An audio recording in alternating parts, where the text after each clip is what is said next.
नमस्कार, prime news देख रहे हैं आप और आपके साथ मैं हूं अब्दुल समद इसरार। उत्तराखंड प्राइम में आप सभी का स्वागत है। चलिए खबरों की शुरुआत करेंगे। उत्तराखंड पंचायत चुनाव का रिजल्ट जारी हो गया है। तलाई ग्राम पंचायत का रिजल्ट जारी हुआ है। चुनाव में प्रधान दिनेश ने बाजी मारी है। हल्द्वानी के सुंदरपुर रैकवाल से ग्राम प्रधान बनी है उमा। भीमताल के जंगलिया गांव का रिजल्ट भी जारी हो गया है।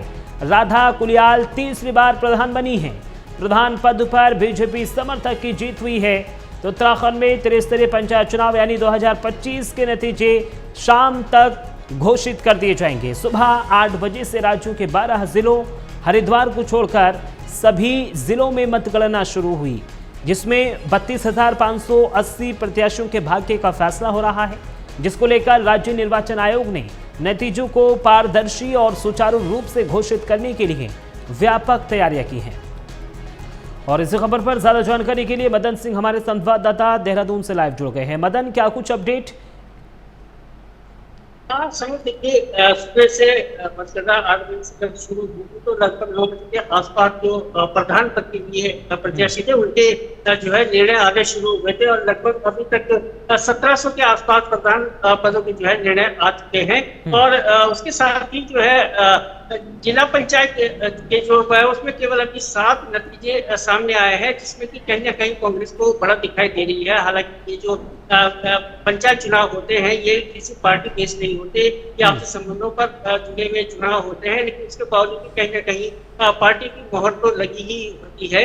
तो ये कहा जा सकता है कि अभी जो है शांतिपूर्ण ढंग से जो है मतगणना चल रही है और तमाम लोगों के रिजल्ट सामने निकल करके आए हैं। और खासतौर से देहरादून की अगर बात करो तो देहरादून में जिला पंचायत सदस्य के लिए कड़ी टक्कर यहाँ पर देखने को मिल रही थी।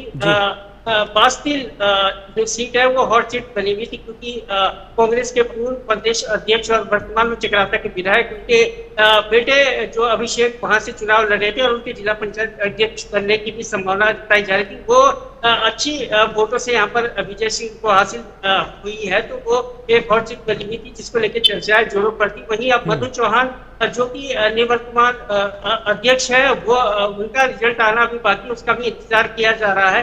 आखिर कब जो है इस गलबट बैठेगा ये भी देखने वाली बात होगी, लेकिन ये कहा जा सकता है कि शांतिपूर्ण ढंग से पूरी मतगणना की प्रक्रिया चल रही है और निरंतर जो है नतीजे सामने आ रहे हैं। हालांकि क्योंकि मतपेटियों से ये मतदान हुआ है, इसलिए जो है समय लग सकता है और निश्चित तौर पे ये कहा जा सकता है कि कल तक जो है वो पूरा परिणाम जो है वो घोषित होंगे। लेकिन अभी तक की जो स्थिति बनी हुई है उसमें लगभग जो है 4000 के आसपास नतीजे अभी सामने निकल करके आए हैं और जिसमें ये बताया जा रहा है कि अधिकतर जो है कांग्रेस समर्थित जो लोग हैं उनके जो है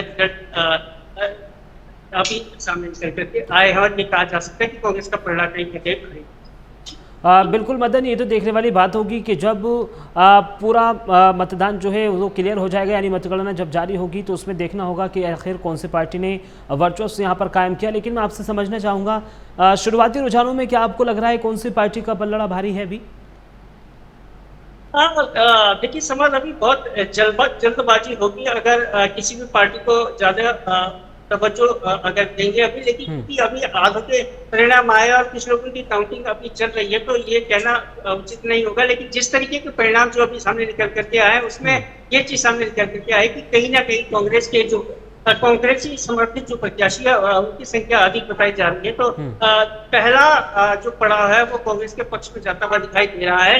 बहरहाल क्योंकि अभी लंबा है और कल तक जो है मतगणना पूरी होगी तो फिर फाइनल रिजल्ट आएगा, लेकिन शुरुआती दौर में ये कहा जा सकता है कहीं ना कहीं कांग्रेस ने बढ़ा। मतलब देखिए, लगातार मुख्यमंत्री पुष्कर सिंह धामी भी रोड शो करते हुए नजर आए थे, प्रत्याशियों के पक्ष में वोटों की अपील करते हुए नजर आए थे। तो क्या एक जनता में इसका भी सीधा संदेश जाएगा कि अगर प्रदेश में ट्रिपल इंजन की सरकार होगी तो काम और भी बेहतर तरीके से हो सकेगा, कि जनता ने इस मुद्दे को लेकर भी वोट किया होगा?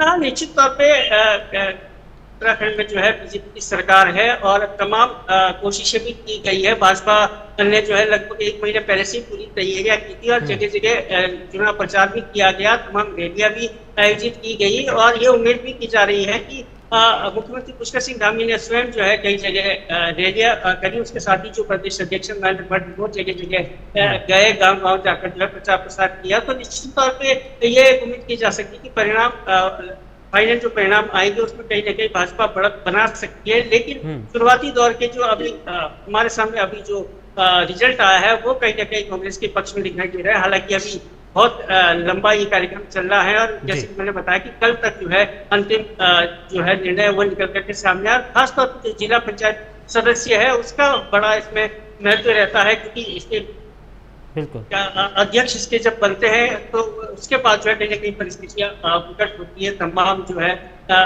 रस्साकसी चलती है। ठीक है मदन, आप नजर बनाए रखिए इस पूरे मतगणना को लेकर। हम आगे भी आपसे जानकारी लेते रहेंगे, खबरों में आगे बढ़ेंगे। चमोली से खबर, जहां उत्तराखंड पंचायत चुनाव की मतगणना लगातार जारी है। चमोली के 615 ग्राम प्रधान का फैसला आज होना है। चमोली में 83 टेबल पर वोटों की गिनती लगातार जारी है। करीब 34,000 उम्मीदवारों की किस्मत का आज फैसला होना है।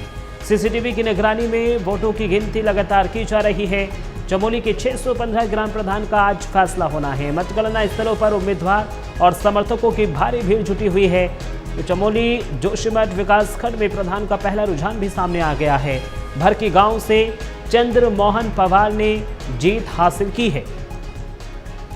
तो देखिए, प्रदेश में 2 चरणों में संपन्न हुए पंचायत चुनाव के आज नतीजे आ रहे हैं और सभी विकास खंडों में मतगणना का कार्य चल रहा है। मतगणना स्थलों पर उम्मीदवार और समर्थकों की भीड़ जुटी है। चमोली जोशीमठ विकास खंड में प्रधान का पहला रुझान आ गया है और गम क्षेत्र के भरकी गांव से चंद्र मोहन पवार जीत गए हैं। और इस खबर पर ज्यादा जानकारी के लिए संजय कुमार हमारे संवाददाता चमोली से ज्यादा जानकारी के लिए जुड़ गए हैं। संजय, क्या कुछ आपके पास अपडेट, कितने रुझानों का भी आंकड़ा सामने निकल कर आया है?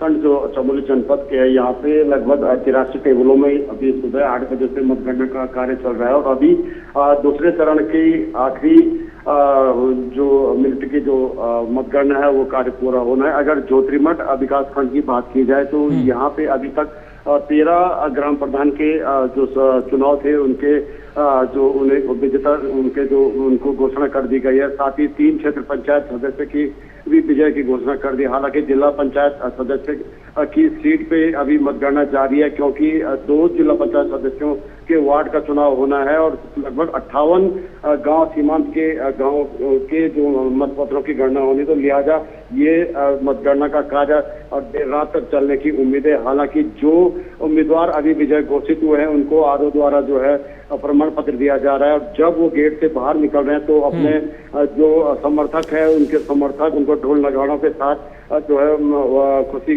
मना रहे हैं। और चमोली जनपद के ही जो अन्य प्रखंड है, दसोली है, नंदानगर है, कर्णप्रयाग है, गैरसैंण है, सभी जगह जो है मतगणना का कार्य शांतिपूर्ण ढंग से अभी चल रहा है। जी संजय, अभी अगर जोशीमठ की बात कर ली जाए तो कांग्रेस और बीजेपी में देखिए यहाँ पर सीधा मुकाबला है। किसकी बढ़त यहाँ पर आपको बनती हुई नजर आ रही है? देखिए, जो अभी लगभग 11 से 12 जो ग्राम प्रधान के प्रत्याशी जो है यहाँ पे विजय घोषित हुए, साथ ही 3 क्षेत्र पंचायत सदस्य जो है विजय घोषित हुए हैं। और अभी तक के रुझानों पे अगर नजर बनाई जाए तो यहाँ पे भाजपा समर्थित और जो कांग्रेस समर्थित जो जितने भी यहाँ पे लोग हैं और पार्टी से जुड़े हुए लोग हैं वो अभी फिलहाल दूरी बनाए हुए हैं। हालांकि सबको पता है कि जो प्रत्याशी है वो किससे समर्थित है, लेकिन अभी जो एक जो यहाँ पे परिणाम घोषित हुआ था प्रधान पद का, तो वो जो है कांग्रेस समर्थित बताए जा रहे हैं। लेकिन पूरी तरह तक पते तभी खुलेंगे जब जो है पूरी तरह से एक लॉबी शुरू हो जाएगी क्षेत्र पंचायत के चुनाव होने के बाद। और जिला पंचायत का जब पूरा परिणाम आ जाएगा तो उसके बाद ही ये लॉबी सक्रिय होगी कि किस पार्टी का प्रत्याशी जो है ब्लॉक में जो है क्षेत्र पंचायत की बागडोर संभालेगा और जिला में जिला पंचायत की बागडोर संभालेगा। फिलहाल जो है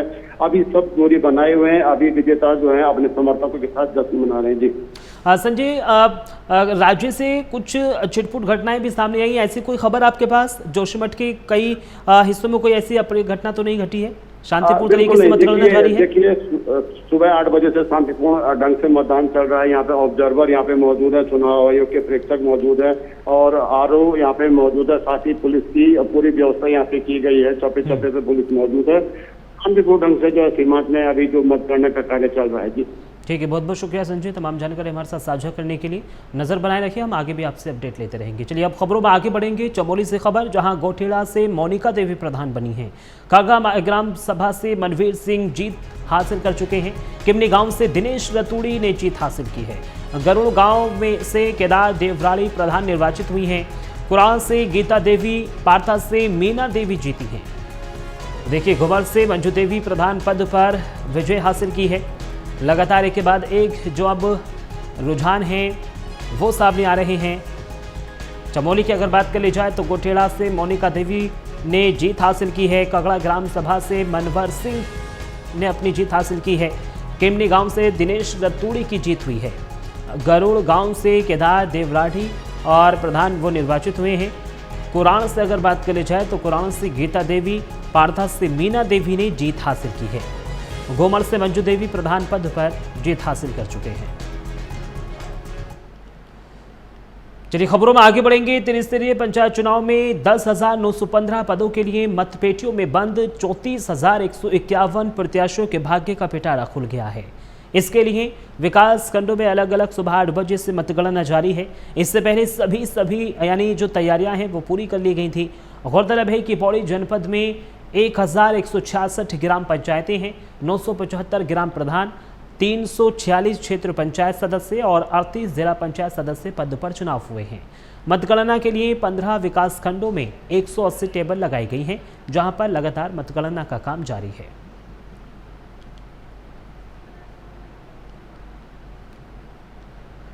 खबरों में आगे बढ़ेंगे। उत्तराखंड में त्रिस्तरीय पंचायत चुनाव 2025 के नतीजे आज शाम तक घोषित कर दिए जाएंगे। सुबह 8 बजे से राज्य के 12 जिलों में मतगणना शुरू हो गई है, जिसमें 32,580 प्रत्याशियों के भाग्य का फैसला हो रहा है। तो वहीं चमोली जनपद के ज्योतिर्भट विकास खंड में दूसरे चरण का मतदान यानी जारी है, मतगणना जारी है, माफ कीजिएगा। अब तक 2 क्षेत्र के पंचायत सदस्य के परिणाम घोषित हो चुके हैं। डुमक, कलगोट, बड़गेड़ा पंचायत से प्रत्याशियों की जीत का ऐलान हो गया है। जीत का जश्न मुख्य बाजार से शुरू भी हुआ है। खबरों में आगे बढ़ेंगे। डोईवाला से बड़ी खबर, चक्राता समेत सभी 6 पंचायतों के नतीजे आ गए हैं। दूधली क्षेत्र के सभी 4 ग्राम पंचायत के रिजल्ट घोषित हो गए हैं। सिमलास ग्रांड से सुषमा बोरा प्रधान बनी हैं। तो देखिए, उत्तराखंड की राजधानी देहरादून में त्रिस्तरीय पंचायत चुनाव 2025 के नतीजे आज घोषित किए जा रहे हैं। सुबह 8 बजे से जिले के 6 विकास खंडों में विकासनगर, चक्राता, कालसी, डोईवाला, रायपुर और सहसपुर में मतगणना शुरू हो चुकी है। उत्तराखंड में 2 चरणों में हुए इस चुनाव में 32,580 प्रत्याशियों की किस्मत का दांव पर यहां पर लगा है। राज्य निर्वाचन आयोग ने नतीजों को निष्पक्ष और पारदर्शी बनाने के लिए व्यापक इंतजाम किए हैं। हम जीते, काफी वोटों से जीते और मैं पूरे गांव का धन्यवाद करती हूँ कि आपने सबने मेरा साथ दिया और मुझे भारी वोटों से जिताया। धन्यवाद। मैं सुषमा बोरा सिमलास ग्राम से ग्राम प्रधान पद के लिए उठी हूँ और मेरे क्षेत्र के जड़ोन गांव, फार्म और सिमलास ग्राम सभी ने सपोर्ट किया है, सभी ने सहयोग कराया। मैं कलवाला से आई हूँ, प्रधान बनी हूँ, प्रधान पहले भी हो चुकी हूँ ग्राम। चलिए खबरों में आगे बढ़ेंगे। त्रिस्तरीय पंचायत चुनाव की मतगणना जारी है। पहले चरण में रुद्रपुर जेल कैंप से ग्राम पंचायत प्रधान पद की उम्मीदवार रितु वैद 54 वोटों से विजय हुई हैं। सितारगंज में मंडी समिति परिसर में मतगणना स्थल बनाया गया है। 40 मतगणना टेबल मतगणना के लिए लगाए गए हैं। हर टेबल पर 5 कर्मचारियों की ड्यूटी लगाई है। एएसपी उत्तम सिंह नेगी ने बताया कि सुरक्षा की दृष्टि से पर्याप्त मात्रा में पुलिस फोर्स तैनात की गई है। शांतिपूर्ण तरीके से मतगणना चल रही है। परिसर के बाहर प्रत्याशियों के समर्थकों का जमावड़ा लगा हुआ है। 8 चरणों में मतगणना होनी है। 287 बूथों पर अलग अलग पंचायत पदों के लिए मतदान की यानी मतगणना चल रही है। शांतिपूर्ण तरीके से मतदान के लिए भारी पुलिस और पीएससी फोर्स मतगणना स्थल पर मौजूद है।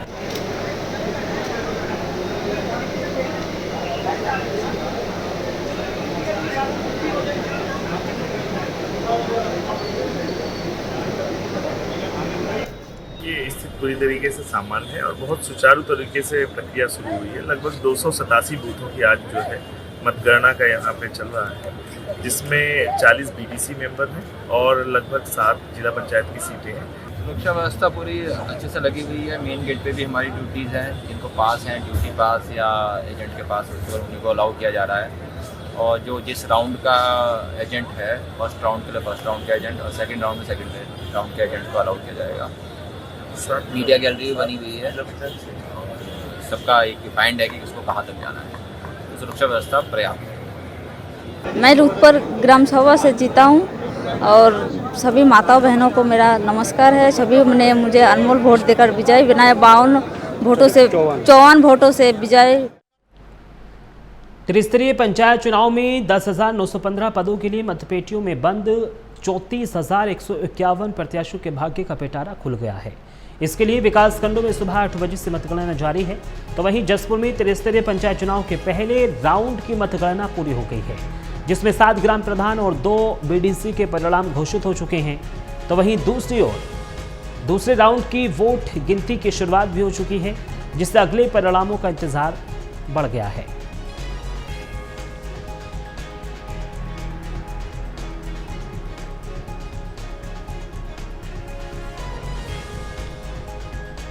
तो देखिए, दूसरे राउंड की मतगणना भी लगातार जारी है। एक के बाद एक लगातार रिजल्ट जो है वो सामने आ रहे हैं। पहले राउंड की मतगणना पूरी हो गई है जसपुर में, और पहले राउंड में ही 7 ग्राम प्रधान और 2 बीडीसी घोषित हुए हैं, यानी इन्होंने विजय हासिल की है।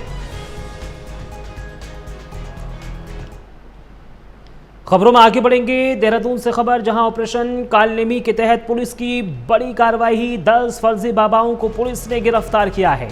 धार्मिक आस्था की आड़ में लोगों से ठगी करते थे। ये सभी अलग अलग थाना क्षेत्रों से पकड़े गए हैं। यूपी, बिहार, हरियाणा, कर्नाटक के रहने वाले हैं ये, और सभी को गिरफ्तार कर लिया गया है। तो देहरादून में ऑपरेशन कालनेमी के तहत पुलिस ने बड़ी कार्रवाई करते हुए 10 फर्जी बाबाओं को गिरफ्तार किया। ये सभी लोग धार्मिक आस्था की आड़ में लोगों से ठगी करते थे। गिरफ्तार किए गए आरोपियों को यूपी, बिहार, हरियाणा और कर्नाटक के निवासी बताया जा रहा है, और इन्हें अलग अलग थाना क्षेत्रों से दबोचा गया है। फिलहाल पुलिस इस मामले में आगे की जांच कर रही है, ताकि अन्य संदिग्धों तक भी पहुंचा जा सके। खबरों में आगे बढ़ेंगे। देहरादून से एक और बड़ी खबर, मुख्यमंत्री पुष्कर सिंह धामी का अफसरों को निर्देश, जन समस्याओं को गंभीरता से ले अधिकारी। सीएम हर 3 माह में करेंगे अफसरों के साथ समीक्षा बैठक, लोकसभा वार विधानसभा वार समीक्षा करेंगे सीएम। तो देखिए, समाधान राज्य सरकार की शीर्ष प्राथमिकता है, यह मुख्यमंत्री पुष्कर सिंह धामी की ओर से कहा गया है। देहरादून में मुख्यमंत्री पुष्कर सिंह धामी ने अधिकारियों को जन समस्याओं को गंभीरता से लेने के निर्देश दिए हैं। उन्होंने कहा है कि राज्य सरकार के लिए जनता की समस्याओं का समाधान शीर्ष प्राथमिकता है। मुख्यमंत्री हर 3 महीने में अधिकारियों के साथ समीक्षा बैठक करेंगे, ताकि संबंधित क्षेत्रों की प्रगति का मूल्यांकन किया जा सके और समाधान सुनिश्चित किया जा सके। इस पहल से सरकार की जवाबदेही और जनता के हितों की बेहतर देखरेख सुनिश्चित होगी। खबरों में आगे बढ़ेंगे। उत्तराखंड के हरिद्वार जिले में बिना अनुमति बन रही राज्य की सबसे बड़ी मस्जिद का निर्माण कार्य रोक दिया गया है। यह मस्जिद धर्मनगरी हरिद्वार के सुल्तानपुर नगर पंचायत क्षेत्र में बनाई जा रही थी, लेकिन इसके लिए कोई वैध अनुमति नहीं ली गई थी। मामले के उजागर होने के बाद साधु संतों में आक्रोश फैल गया। इसके चलते जिला प्रशासन हरकत में आया। हरिद्वार डीएम खुद मौके पर पहुंचे और तत्काल प्रभाव से निर्माण कार्य रुकवा दिया। साथ ही साथ मस्जिद निर्माण से जुड़े सभी दस्तावेजों की जांच के निर्देश भी दिए गए हैं। मुख्यमंत्री पुष्कर सिंह धामी ने भी इस पूरे मामले पर गंभीरता दिखाई है और हरिद्वार जिला प्रशासन से रिपोर्ट भी मांगी है। यह मामला राज्य में धार्मिक सौहार्द और कानून व्यवस्था के लिहाज से बेहद संवेदनशील माना जा रहा है। सुरक्षा मानकों का ध्यान रखना सभी निर्माणों में आवश्यक है। वहाँ की धारण क्षमता, आसपास का वातावरण, ये हमारी प्राथमिकता है। और कोई भी निर्माण कार्य यदि लोगों की सुरक्षा के साथ कहीं जो है कोई कारण बनता है, तो उस पर हम कड़ी कार्रवाई करेंगे। क्योंकि एसओपी बनाना इसलिए आवश्यक है कि जो आने वाले हमारे श्रद्धालु हैं, तीर्थयात्री हैं, दर्शनार्थी हैं, उनकी सुरक्षा हमारे लिए सर्वोच्च प्राथमिकता है। उसको ध्यान में रखते ही एसओपी बनाई गई है। चाहे धारण क्षमता का आकलन हो, पार्किंग की व्यवस्था हो, वन वे ट्रैफिक व्यवस्था हो, भीड़ प्रबंधन हो, उन सभी पर काम कर रहे हैं और वो निश्चित रूप से सभी की सुरक्षा के लिए।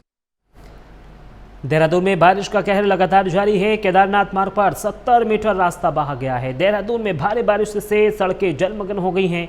मौसम विभाग ने जारी किया है येलो अलर्ट। नैनीताल, बागेश्वर, पौड़ी में भी भारी बारिश की आशंका जताई गई है।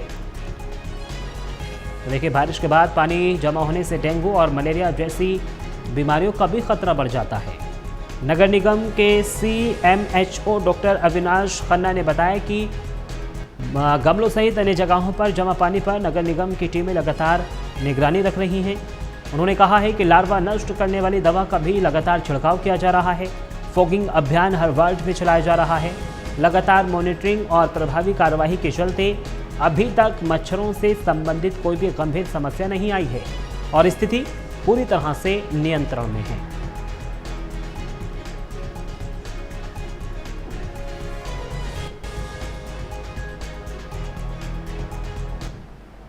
देखिए, जहाँ पे पानी जमा रहता है, जैसे गमले हो गए या फिर ऐसे स्थान हो गए जहाँ पे लगातार पानी जमा रहता है, तो उसके लिए जो है ऑलरेडी हम लोगों की टीमें लगातार नियमित रूप से फील्ड में मॉनिटरिंग कर रही हैं, जिसके अंतर्गत जो है सोर्स रिडक्शन का भी कार्य किया जा रहा है। साथ ही साथ समय समय पर लार्विसाइडल का छिड़काव जो है प्रत्येक वार्ड में किया जा रहा है। और इस खबर पर ज्यादा जानकारी के लिए देहरादून से हमारे संवाददाता मदन सिंह लाइव जुड़ गए हैं। मदन, देखिए, लगातार उत्तराखंड में बारिश का दौर जारी है। ऐसे में नगर निगम की ओर से क्या कुछ कदम उठाए जा रहे हैं? हाँ, समझ लीजिए, निरंतर जो है बरसात हो रही है उत्तराखंड में और जगह जगह जल भराव की भी परिस्थितियां बनी हुई है और हालांकि तमाम व्यवस्था की गई थी पहले से, लेकिन वो कहीं ना कहीं व्यवस्था ध्वस्त होती हुई दिखाई दे रही है। जिस तरीके से फिर से पानी भरना शुरू हो गया है और जगह जगह जल भराव की समस्या देखने को मिल रही है, वो कहीं ना कहीं एक समस्या का कारण बन रहा है। और सबसे बड़ी समस्या यहाँ पे डेंगू की है, क्योंकि अभी विगत दिनों में हमने देखा कि एक ही दिन में जो है 8 मरीज डेंगू के सामने आए हैं। हालांकि तमाम दावे, तमाम बातें किए गए, प्रशासन नगर निगम को तमाम बातें कही गई थी, लेकिन कहीं ना कहीं सारे दावे खोखले यहाँ पर दिखाई दे रहे हैं। जिस तरीके की परिस्थितियां बनी हुई है खासतौर से राजधानी देहरादून में, वो कहीं ना कहीं जो है आगे चलके बड़ी समस्या पैदा कर सकता है, क्योंकि जिस तरीके से अब डेंगू के मरीज एक बार फिर से बढ़ने लगे हैं, वो एक परेशानी का सबब बना हुआ है। हालांकि निरंतर फॉगिंग चल रही है, नगर निगम साफ सफाई के भी दावे कर रहे हैं, लेकिन बरसात इतनी ज्यादा हो रही है कि कहीं ना कहीं अब नगर निगम के भी इसको संभालने में असमर्थ दिखाई दे रहा है। बहरहाल जो कोशिश है वो चल रही है, लेकिन उसके बावजूद भी तमाम डेंगू के जो है मरीज सामने निकल करके आ रहे हैं और स्वास्थ्य महकमा भी निरंतर इसका प्रयास करता है कि हॉस्पिटलों में व्यवस्था की गई है। मदन, नगर निगम की ओर से जो दावा किया जा रहा है कि लार्वा को नष्ट करने के लिए लगातार काम किया जा रहा है, फॉगिंग चल रही है, क्या जमीनी स्तर पर वो दिखाई दे रहा है? हाँ, समझ देखिए, जैसे कि मैंने बताया कि कहीं ना कहीं जितनी अधिक बरसात हो रही है उसके कारण कहीं ना कहीं कूड़ा जमा हो रहा है, जगह जगह जलभराव की समस्या बनी हुई है। तो कहीं जो समस्या है वो यथावत बनी हुई है और पूरी तरीके से उसका जो समाधान है वो नहीं दिखाई दे रहा है। तो अभी ये कहा जा सकता है कि और कोशिश करनी होगी नगर निगम को, और फॉगिंग का कार्य तेज करना होगा। उसके साथ ही जो नालियां हैं उनकी सफाई भी और तेज करनी पड़ेगी और कूड़ों के ढेर जो है जगह जगह लगे हुए उस पर भी कहीं ना कहीं अब जो है नगर निगम को सोचना होगा कि किस तरीके से, क्योंकि अभी बरसात का समय बचा हुआ है और अभी बरसात के लिए और अलर्ट जारी किया गया है, तो निश्चित तौर पे इस पे बड़े कार्य करने की आवश्यकता है। मदन, क्या कुछ विशेष यहाँ पर योजना या फिर लोगों को जागरूक करने के लिए कोई पहल की जा रही है नगर निगम की ओर से?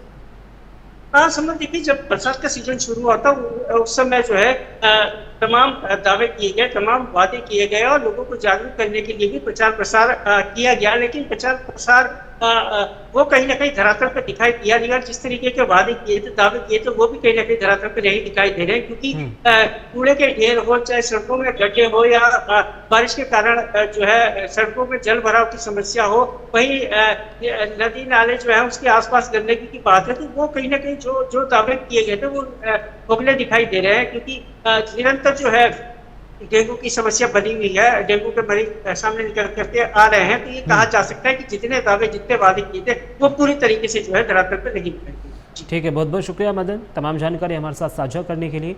चलिए अब खबरों में आगे बढ़ेंगे। उत्तराखंड में 29 अगस्त से ग्रीष्मकालीन राजधानी गैरसैंण में विधानसभा का मानसून सत्र शुरू होने जा रहा है, लेकिन संसदीय कार्य मंत्री के नाम को लेकर अभी स्पष्टता नहीं है। दरअसल पूर्व नेता प्रतिपक्ष और कांग्रेस विधायक प्रीतम सिंह का कहना है कि सरकार खुद नहीं जानती कि कौन सांसद संसदीय कार्य मंत्री की भूमिका निभाएगा। वहीं विपक्ष जनता के मुद्दे सदन में उठाने पर केंद्रित रहेगा और विपक्ष की रणनीति कांग्रेस विधानमंडल दल की आगामी बैठक में तय की जाएगी।